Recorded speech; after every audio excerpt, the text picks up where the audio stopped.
طريقة عمل البطاطس باللحمة. انا بحب طبعا ان انا ايه، يعني لما باجي اعمل اللحمة بسويها مش نص سوا، يعني قبل ما تستوي كده بعمل البطاطس، تبقى طعمها احلى بكتير. بعمل البطاطس وقبل برضو مجرد ما بنزل بالبطاطس تاخد لها غلوة ما بتستويش معايا، خلي بالكوا.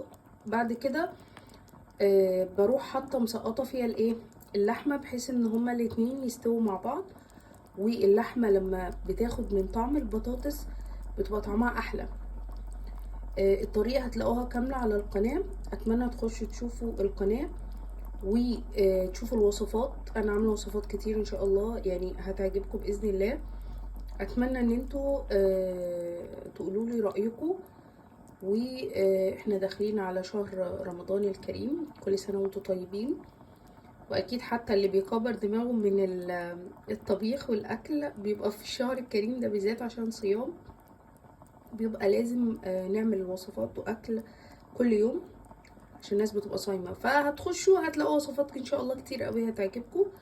اتمنى ما تنسونيش باللايك والاشتراك في القناه وتفعلوا الجرس عشان يوصلكم كل جديد.